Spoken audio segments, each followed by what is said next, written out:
22-sentabr Birleşken Devletler Teşkilatı 75. növbətlik Umum Məclisinin münazirəsi başlandı.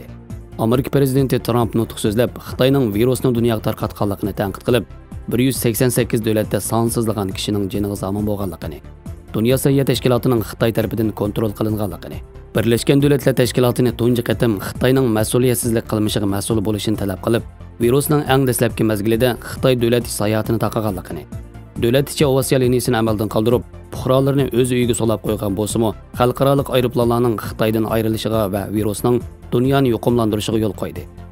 Xitoy hatto mening ularning davlati qo'ygan sayohat cheklamamni aybladi. Amaliyotda Xitoy hukumati va Xitoy kontrolligidagi Dunyo Səhiyyə Təşkilatı Xitoy virusining kishilar o'rtasida o'zaro tarqalganligiga oid hech qanday paket yo'qligini yolg'on o'tirib qo'ydi. Keyin ular xato holda kasallik alomati bo'lmagan kishilarning kasallik tarqatmaydiganligini aytdi. Birleşken Devletler Teşkilatı cho'qim Xitoyni o'z harakati uchun javobgarlik tortish kerak. Uningdan boshqa Xitoy har yili millionlagan tonna plastik va axlatlarni dengiz okeanga tashladi. Boshqa davlatlarning dengiz tavallikida haddidan ziyoda beliq tutdi. Marjan hadi tashlarini kam ko'lamli vayron qildi. Dunyodagi boshqa davlatlarga qaraganda nechasi ko'p zaharlik samobni atmosferaga qo'yib berdi.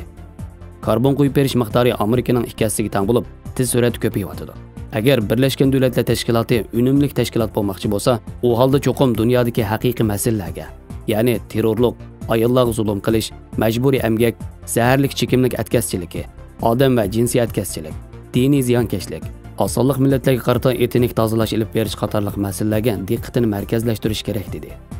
Prezident Trump Birleşken Devletler Teşkilat Meclisi'nin ibaret bu çoğun sahnede Xitoyni ochiq oshkor ayblab, 8 minutga yaqin nutqida Xitoyni 12 qatim tilga olgan. U yana Xitoy iqtisodining tez taraqqiy qilishi insonlar muhitini qurbon qilish badili kelgan deb aybladi.